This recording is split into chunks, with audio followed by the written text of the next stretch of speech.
When I was a wee little Jolet, my parents would take me on holiday abroad once a year, and one of my favourite activities to do once there was head down to the local beach and frolic in the waves as they crashed upon the shore. And whenever I noticed a particularly large boat in the distance pass us by, I knew I was in for a treat, as they would always generate especially big waves for me to enjoy. Until they actually arrived, were far bigger than I expected and would leave me traumatized. I was not a very courageous child. This video is going to be about big waves. Think of it as like a part 2 to the big fire video that everyone loved so much. Now, I think the best way to start this off is to introduce what I believe is a great benchmark wave, one that a lot of you might already know, and one that can immediately grant context for just how immense the scale is we're going to be dealing with. And no, it's not going to be this one, but yeah, you like that? You like it? Would the kids dare call me Drippy? I'm gonna skibbity-bop myself with a goddamn magnum. No, our first wave, in fact, is gonna be the Dropner wave, because it's a very famous one, it is terrifying in size, and also rather sad in size when compared to all the other ones we're gonna be looking at. To give a very, very short summary of the Dropner wave, I'll just quickly go over its history and why it's so important. So you have to understand, sailors for eons were like, "Yarr, me almost be consumed by the blue wet hell, yarr. As she was 5 trillion fathoms in tallness, yarr." And the townsfolk as well as scientists at the time were like, oh god, there goes sailorman.png talking about impossibly sized waves that we as townspeople.png and scientist1.png know are impossible to occur thanks to our knowledge of the ocean. Ha ha ha, they would laugh. Sailorman.png, kill yourself.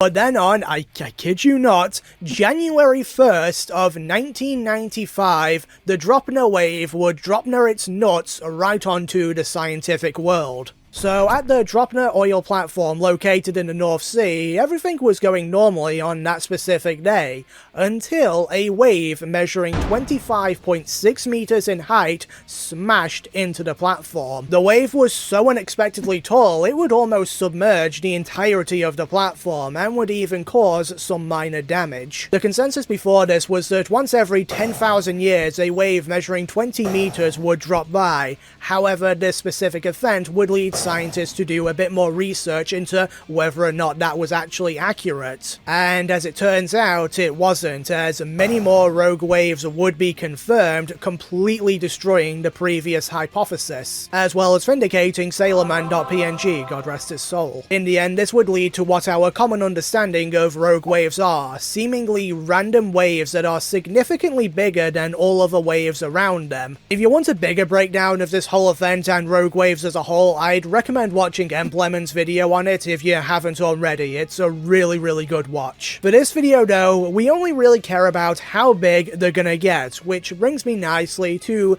this little thing I made up. Yeah, I wanted to do something a little bit different this time, hence the creation of a power scale where you can see all of the waves when compared to one another, as well as other various big things. Now, I know this will be unfathomable to all of you, but graphics design isn't really my strongest suit, and you may think that's an issue here, but this is actually a power scale, not a graph, so we're fine. Okay, so let's now move on to what is definitely the most important question for this part of the video.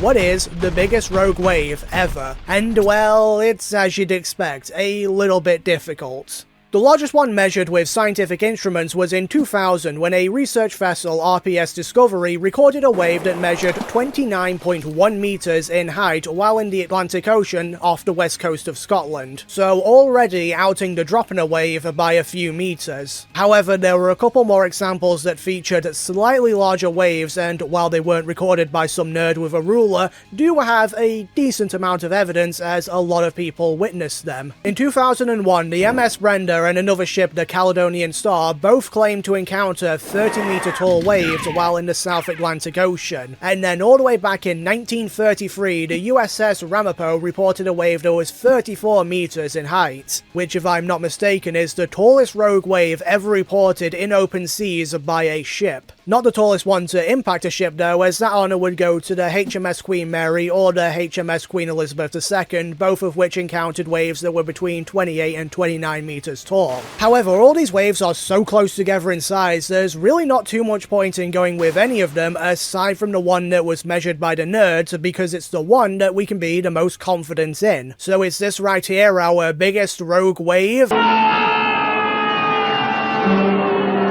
Ironically, to find the largest rogue waves, you know, those things that happen in the ocean, we need to move back to dry land. It's time to look at the most interesting topic of all, lighthouses. The most famous of which had the honour of being absolutely deleted by a wave. The Scotch Cap Lighthouse was a lighthouse situated 110 feet above the waterline on the Unimak Island of a certain state that we will get back to later, trust me. As the month of March 1946 ended, the world was able to get a little bit more mischievous again with the arrival of April Fool's Day. And the world did come together to enjoy in the tomfoolery. I mean, look at these guys. They look like they just got pranked pretty good. You got them. Unfortunately for the 5 men stationed at the Scotch Cap Lighthouse, Mother Nature was also preparing a practical joke for them, as a massive wave measuring 40 meters was heading towards their position. And when it arrived, it hit with such force it completely destroyed the lighthouse, killing all 5 men that were in there. The before and after honestly looks like I went in there and just photoshopped it out of existence. It's crazy. Now, there are 2 very important problems with this particular rogue wave that might actually disqualify it for this part of the video. Number 1, it's not a rogue wave, it was caused by a landslide. And number 2, it wasn't the biggest. Not even close. From all my research, it seems that honour goes to the Eagle Islands Lighthouse. Located off the coast of Ireland, during a ferocious storm one day, the lighthouse keeper would claim that his structure survived impact from a wave that was 67 meters tall. If accurate, that would be double the size of the Dropner wave. Luckily for the lighthouse keeper, he was able to survive this event and would go on to retell his story. Though there are debates on the accuracy of this claim, there does seem to be a certain amount of evidence to suggest that the lighthouse was in fact hit by a wave, we're just not 100% certain on the height. So in regards to our question of what is the biggest rogue wave, we kind of have 2 options. We can go with the scientific method and use the RPS's Discovery's wave, which was 29.1 meters, or we can go with the one that is slightly less believable but way cooler, the Eagle Islands Lighthouse wave. You can guess which one I choose to believe. But if I'm like being perfectly honest, that's only because it really actually doesn't matter. Yeah, we're talking about waves the size of multi-story buildings that have the potential to sink cruise ships, and yet we're still asking, where to next? Well, we could return to where this video began, at the beach, specifically the Pereira di Norte beach of Portugal, which hosts the largest breaker waves in the world. Disappointingly though, even some of the world record waves that occur at this beach don't match the scale of the rogue waves we've already looked at, so we're gonna have to slide on by them. No, instead, to find the biggest wave ever, we've got to really push the boundaries, like a rock is pushed down a hill, or like many rocks are pushed down a hill, kind of like a...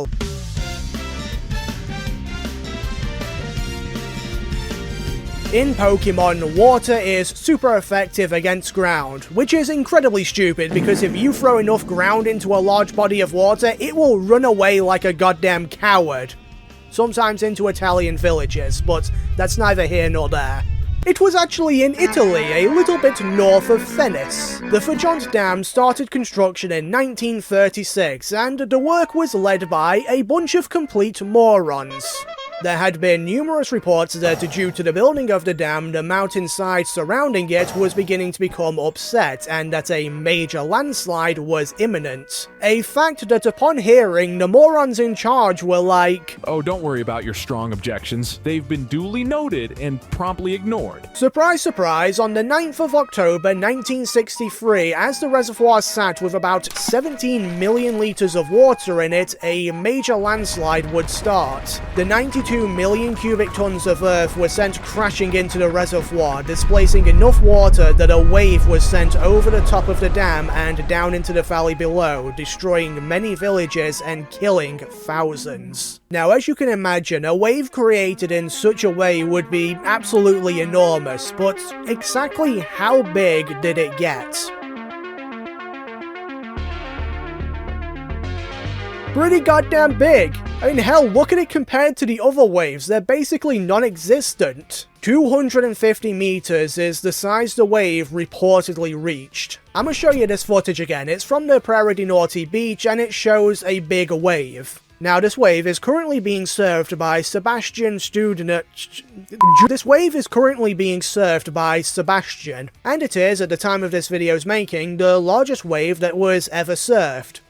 It was 26.3 meters tall, 9 times smaller than the Dam Fajant Dam wave. And this is a great introduction on why landslides are our golden ticket. They displace so much water in such a short amount of time that the waves created are absolutely monstrous. And they will practically always be bigger than anything the ocean can create by itself. To give you just a few examples of the biggest ones before we get into the really big ones. During September of 2023, in a remote part of Greenland, a landslide created a wave that was between 110 and 200 meters tall. Its effects would be felt far and wide, and because of how narrow the fjord was where this happened, the wave would actually go back and forth for about 9 straight days, and the seismic readings left by this would baffle scientists for weeks. Moving back in time a little bit to 73,000 years ago, we have the Fogo volcano. What is believed to have happened is that when the volcano erupted, it created such force that part of the side of the volcano would collapse into the sea,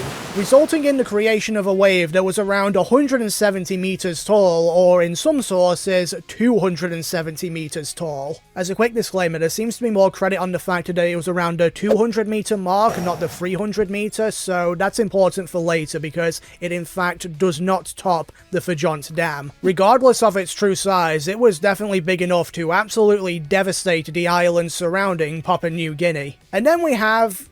well, okay, here's the problem. There are so many of them to cover, and we really don't have a lot of time. I mean, you've got the famous Storega slide that submerged Doggerland, hashtag never forget, but its wave was only like 40 meters tall. You've got the Mount Etna slide, the Carrot Fjord slide, the Sicily slide, the Cha-Cha slide, the Slide Whistle. I could go on, but I won't, because a vast majority of them do not reach a height that was anywhere close to the Fajant Dam wave. Even when Mount St. Helena temporarily turned into Sinner Karen, the resulting landslide only created a wave that matches the Fajant Dam wave, and that's by using a source which gives a very high estimate.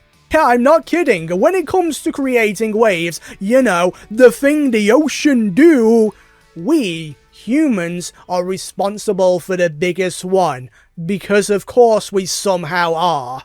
Well, actually, you're wrong. Oh yeah, we're not done yet. You remember the Scotch Cap Lighthouse? Well, I think it's time we revisit the area it existed in. Allow me to take you on a non-consensual journey to Alaska. This is the birthplace of truly great waves, a place with plenty of mountains, and plenty of earthquakes that can remove pieces of those mountains and create massive waves. Hell, one of them happened not even too long ago. In 2015, 180 million tons of rock fell into the water and created a wave that was 180 meters tall. Very big, but not big enough to surpass the Fajant Dam wave. No, to find a wave capable of that, we have to travel to one specific place. Yeah, I'm done blueballing ya. It's time to look at Lituya Bay. That's so wrong. And that's coming from me. Lituya Bay.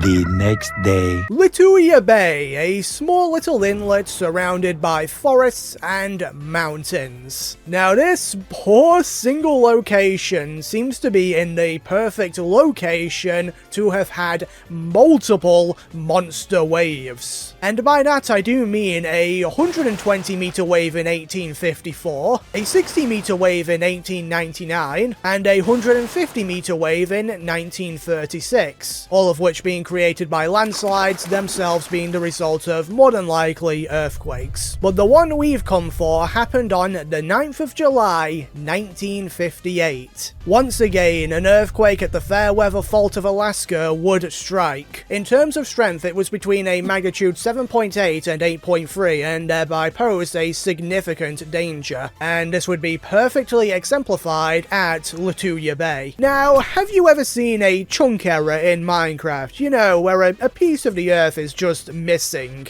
That's basically what happened here. What you are looking at here is the mountainside of the Gilbert Inlet of Lituya Bay, where a chunk of rock estimated to weigh upwards of 40 million tons. For perspective, the Great Pyramid of Giza weighs about 6 million tons, collapsed into the water below. So, how big of a wave was about to be created? As a reminder, the Fajont Dam is currently our record holder at 250 meters or 820 feet. With the possibility of the Fogo volcano slightly passing it.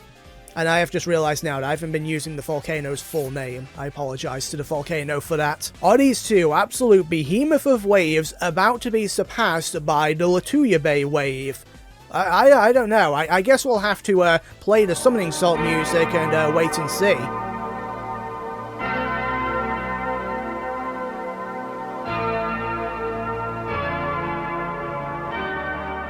Yes. Very much yes. This wave was 524 meters tall. That's 1,720 feet. Or, you know, about the height of the Empire State Building. You know all those disaster movies where the wave is like washing through New York City or insert big city here?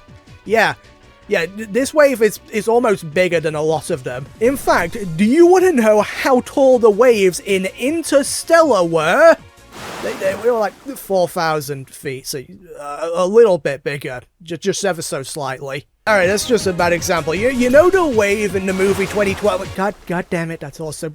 Okay, it's still a big wave, it's still impressive. Alright, snap back to reality, because yes, in the real world, this is basically it. This is the top of the top. It does not get much bigger than this, but you might be surprised to hear that despite the immense size, the death toll was actually rather low. But then again, that also might not be too shocking as Lituya Bay is a very remote area. In terms of damage to the actual environment though, that's a bit of a different story. The edging of the wave basically Thanos-snapped the tree line out of existence as much as 200 meters inland. But if I'm being honest, there is one aspect of this disaster which makes it truly badass. You see, a father and son just so happened to be in a boat in the bay on the 9th of July 1958. By all accounts, they should not have survived the resulting disaster, but by some miracle, they were able to surf the wave upwards and ride it back down the other side. Which means the people that moderate surfing world records need to update their shit. Now, that is about all I have to say for the Lituya Bay wave. I might go back at a later date and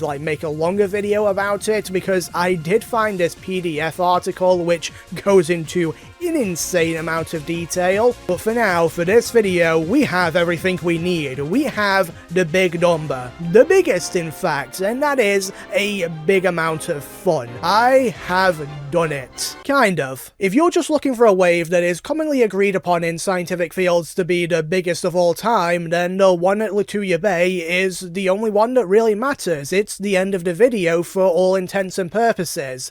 But I know my audience. You're like me, suffering from severe depression. You're not squares, you're hexagons at best. Free thinkers, in the sense that you only have 3 thoughts a day, and one of them is going to be, what if we could go for potentially bigger waves. Oh yeah, you see the time left in the video and know damn well I'm about to cook. Oh, just like the onceler and the waves, I need to keep biggering. Firstly are 3 different landslides into large bodies of waters that don't seem to have any documentation on the size of wave they created. Secondly is the meteor impact. And last but certainly not least, biblical tsunamis. Yeah. Firstly, let's touch on the 3 landslides, as they were the ones that intrigued me the most and also irritated me the most. These are the perfectly pronounced Agulhas slide, Nuunu slide, and Grenlaki slide. All of these 3 share the same common traits. They were massive landslides, the Agulhas one reportedly being the biggest ever, though I couldn't find many sources to back that up. They all involved water in one way or another, with the first 2 being underwater landslides. They all happened many thousands of years ago, and none of them seem to have any documentation on how big of a wave they made. The Nuanu and Agulhas slides are by far the most interesting of the 3. Again, these were underwater landslides that happened off the coast of Hawaii and South Africa respectively. The sheer quantity of material displaced in their disasters would have created waves that could even rival the Lituya Bay one, because for context, the Storega slide that wiped out Doggerland, #NeverForget, it was about 3,500 cubic kilometers in size. Less than half the size of the respective 17,000 square kilometers and 20,000 square kilometers the other 2 possessed. But unfortunately, comparing numbers is all we can really do. Like I could go, oh, because the Stegosaurus slide was also a submarine landslide, we could say that because the Agulhas slide was 5 times bigger, the wave created would also be 5 times bigger. Which by using that logic would make it around 228 meters tall, but the issue is that's like the most basic version of science. So to call that an accurate way to determine the size is a stretch at best. Plus, I'm gonna be real, I did find this video animating the Nuanu slide the smaller of the 2, and he said the resulting wave was around 500 meters, and to be honest, I trust him more than I trust me. I mean, he's using pretty advanced math here that I can't even comprehend. There's no way to argue with it. And a similar story is told with the Gren Lake landslide. We simply do not have the data to properly analyze what kind of wave would have been created when this disaster happened. So unfortunately, these ones don't really amount to anything special. But what about the meteor?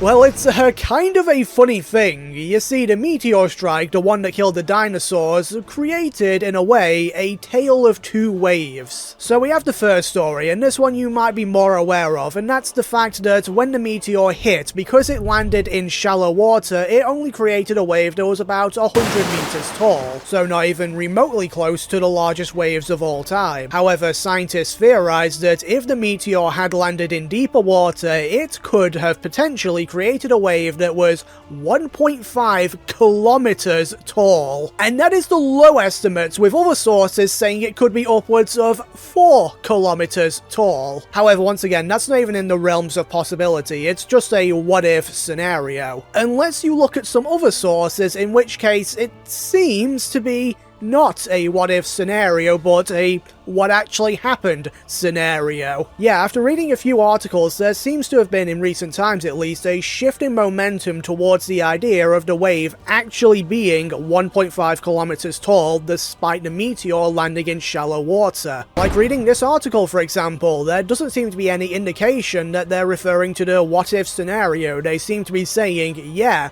the wave created by the meteor was actually that tall. And let me make it abundantly clear, that's a big deal. I know the power scale is getting a little bit hard to read. I mean, I don't think the human is really adding anything at this point, so I'll just make it a bit more simple for this part. Both potential sizes of the wave are significantly bigger than any structure humanity has ever built, period. And the 4.5 kilometer version of the 2 could completely wash over Mount Rushmore and get halfway up Mount Everest. But a more fitting example to go over is, well, hey, any of you remember that film Interstellar with the waves that were 4,000 feet tall?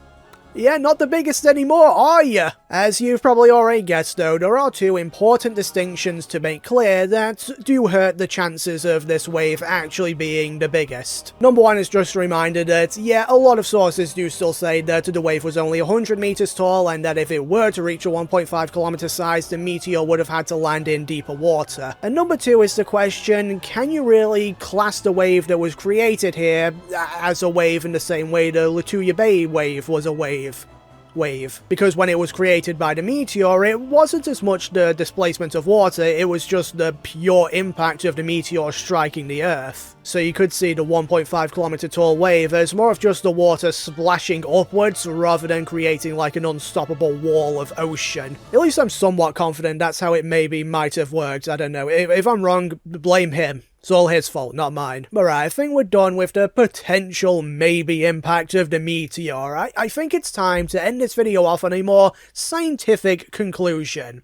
Let's go to biblical tsunamis. Deep in the realms of the Cristiano-run Bible are two tales that could potentially be our savior. And I know what some of you are thinking, how could any of that be true? The Bible is a book. Books aren't real. Haha, but you would be very, very wrong. You see, there is a BBC documentary titled Moses where they put forward a very interesting hypothesis. Now, I'm certain we're all very familiar with the story of Moses where he parted the Red Sea in order to escape the Egyptians. However, what you might have not known is at the time that story was set, there was a volcanic eruption at Minona that could have potentially created a tsunami that would seemingly part the Red Sea as the water receded and then strike back with immense force as it returned. Which means we can undoubtedly, without a shadow of a doubt, determine how big the waves were when the Red Sea was parted in the biblical story of Moses. Of course. And they were, again according to the BBC documentary, 600 feet. So 182 meters, so not big enough. A waste of time? Maybe, but we're also not done yet. Oh no, I have my trump card.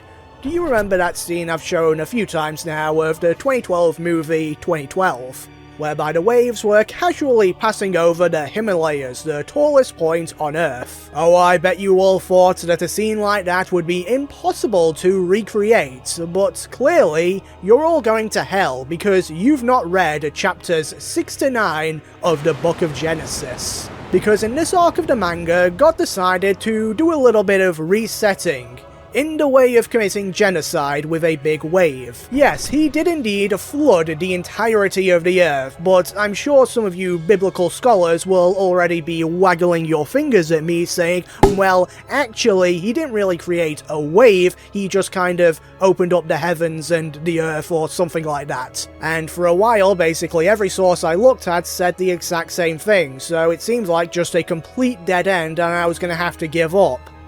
Until I found salvation. I, through countless minutes of research, discovered the truth, hidden away on a YouTube channel titled God Exists, clearly the highest form of authority on this matter. And in his video, shown to us in glorious 360p as the Lord intended, we see the world consumed not by a flood, but by a wave. If we are to believe the Book of Genesis, which we obviously are, then the world at whole had to be fully submerged underwater. That means Mount Everest, the tallest point on Earth, had to be consumed by the wave. That means it had to be the size of 8.8 kilometers at a minimum. That is 8,849 meters. And that, lads, ladies and Christians, is, without a shadow of a doubt, the largest wave the Earth has ever seen. And quite frankly, I don't know how any of you could argue with that final conclusion. The logic is just too strong. And you know what? I am perfectly okay with ending the video on that fact. Sorry if this ending does seem a bit abrupt, but it kind of needs to be. Due to the fact this video ended up being a lot longer than I initially wanted, and also required a lot more editing than I initially wanted, I am currently recording this approximately 2 hours before it's going to be uploaded. which is fun. Yeah, if you may have noticed, I put a lot more effort into just like the random little edits and stuff just to try and bring a bit more life into the video, which is something I feel my content has been missing in the last few uploads, which does lead to situations like this. But if you've made it this far, please do consider subscribing to the channel, and if you have any spare money, support me on Patreon. You can see all the lovely Patreons on screen now, and don't you want to be on there too, adored by me and all others? But yeah, seriously, a massive shout out to everyone that supports me this way. It truly does mean a lot. I believe that is just about everything, so once again, thank you all for watching, have a fantastic day, and I'll see you all later, lads and ladies, bye bye.